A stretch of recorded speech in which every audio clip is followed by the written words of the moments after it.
Is I went through a breakup. I'm talking like family size, giant stack, just devouring it all to myself. This happened to me for a reason.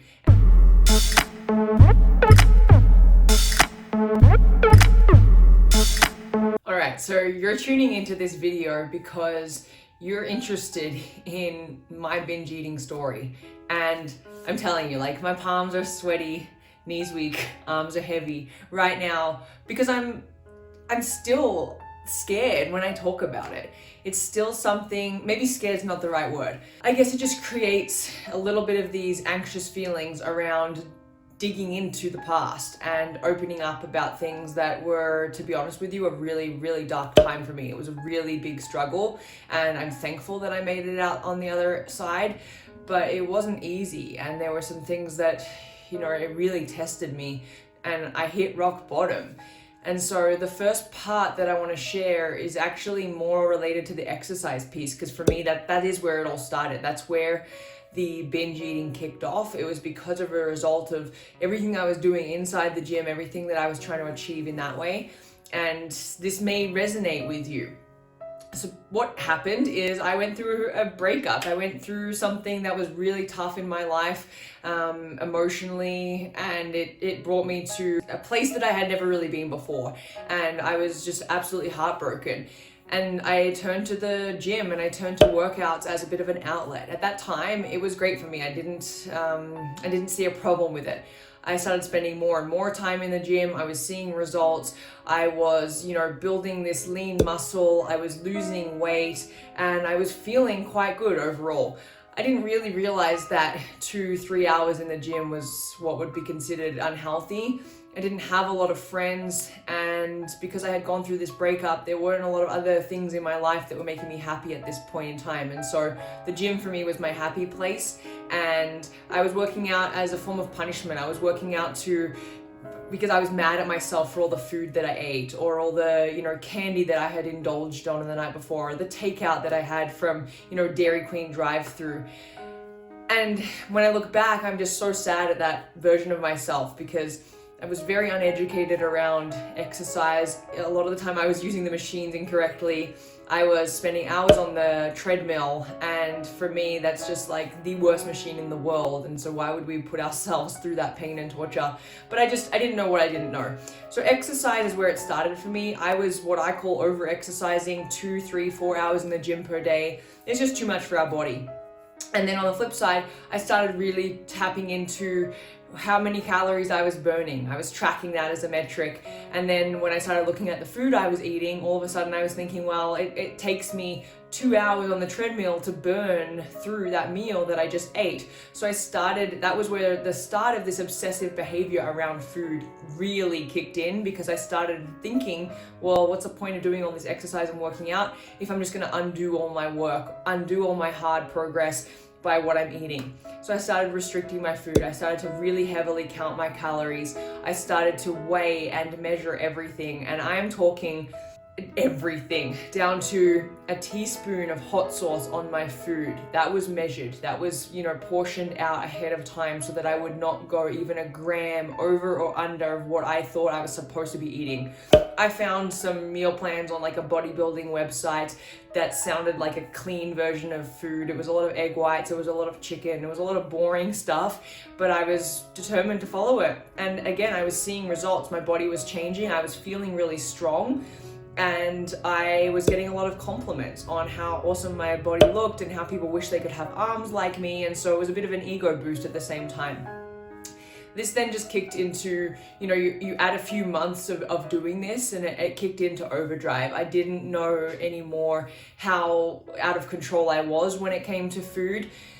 When you are upset about if somebody puts a sugar in your coffee as you order it, and you throw the whole thing out because you can taste that sweetener has gone in, to me, this is something that at the time I didn't realize was something that I needed to deal with, but it was a start of this bigger problem. And so my actual binge eating would happen all the time on the weekends. That was my go time. Friday afternoon would hit. I had my pizza order on speed dial in my phone. I knew what I was getting because it was just this habit. It was just this like, oh my goodness, the handcuffs are coming off Friday night to Sunday before I get back to my really strict meal plan. That was like my go time. Even though Monday morning would be hit with a lot of guilt around what I did eat over the weekend, I didn't really know a way out of that. I didn't know any way different. And so Monday to Friday was everything portioned out, everything planned and prepared. There wasn't one thing that went in my mouth that was not on this meal plan. And I'll be frank, it wasn't enough food. I was eating under 1,000 calories a day. Again, it was a lot of egg whites, it was a lot of chicken, it was a lot of everything low calorie, no sugar, hardly any carbs, and I was thinking that this was the way to go. And so what happened to me is that when I would get a taste of something delicious on the weekend, like pizza, because I love pizza, who doesn't? Come on. I didn't know how to then control it. I would binge every single time because it was like I got this taste. I imagine it as like a drug addict. Like I got this taste, I got this hit, and then I couldn't stop. My mind would turn black and I would go to the fridge. I would have a big bowl of snacks. I would eat it. The second it was done, on my last mouthful, I'd be heading back to the fridge to fill up again on snacks that I wasn't allowed to have Monday to Friday. And so I would be binging upwards of 15,000 calories at a time. I'd be making myself feel so sick. My stomach hated me for days.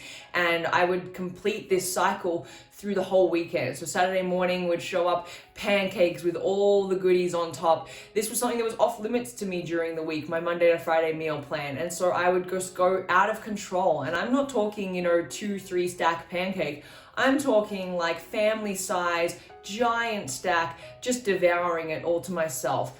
And a lot of the time this was in secrecy. A lot of the time this wasn't around anybody else. And that's where it became a really big problem for me, is because I realized I was sneaking a lot of food. I realized that I wasn't doing things in front of people because I was scared of how they would think of me, how it would make me feel.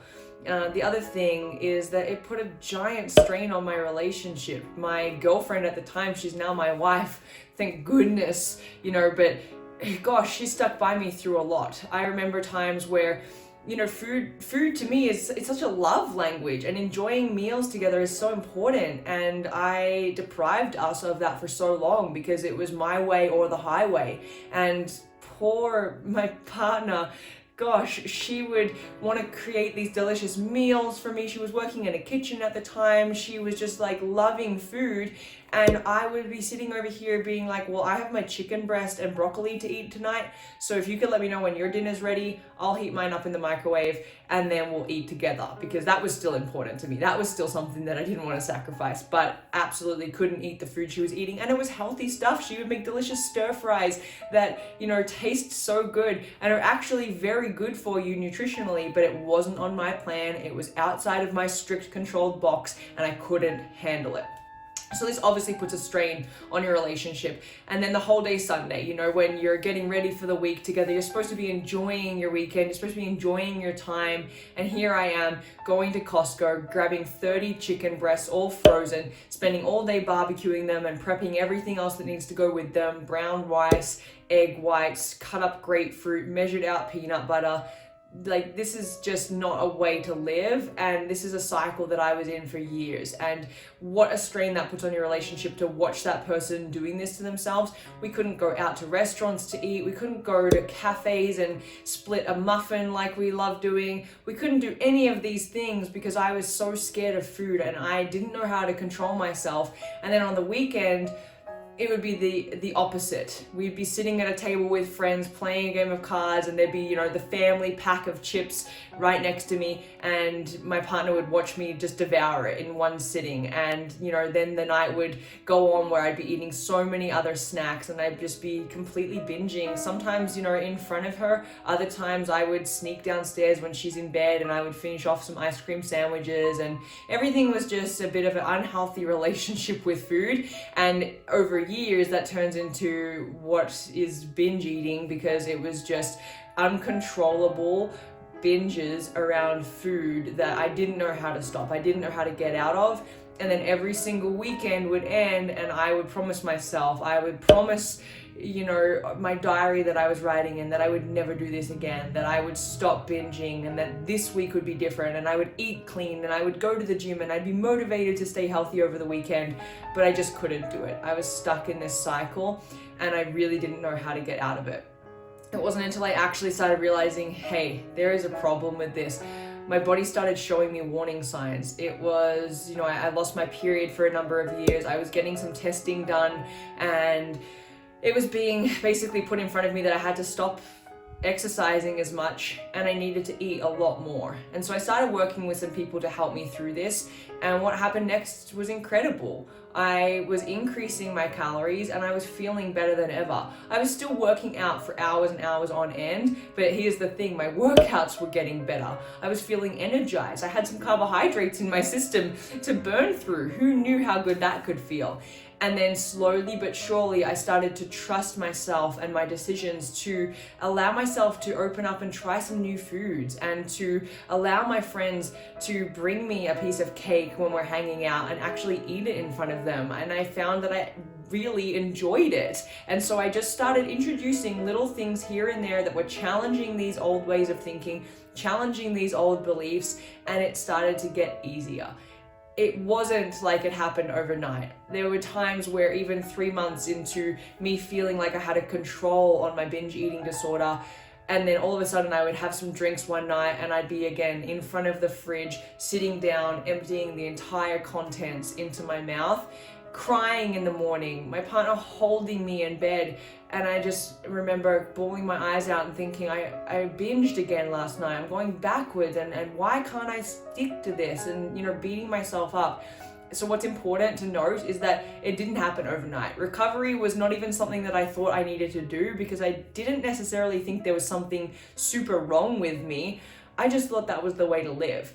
It wasn't until years after not living this way, and now not having food restrictions and not following meal plans and eating what I actually like to eat versus what I think I should eat, it wasn't until years of doing that I really realized this is a way better way to live. And guess what? My body loves it. My workouts have never been better. My physique, in my opinion, has never looked better. I've never loved my body so much. And so when I talk about recovery from binge eating, what is important to note is that it's a process. It doesn't happen overnight, but every day it gets a little bit easier, and every single day it gets a little bit better. And I just think that is 100% worth it. So if you're struggling with binge eating, if you think that there's no way out, I'm here to tell you and to promise you that there is. And I truly believe, like I mentioned, that this happened to me for a reason. And this happened to me so that I can now show people the way,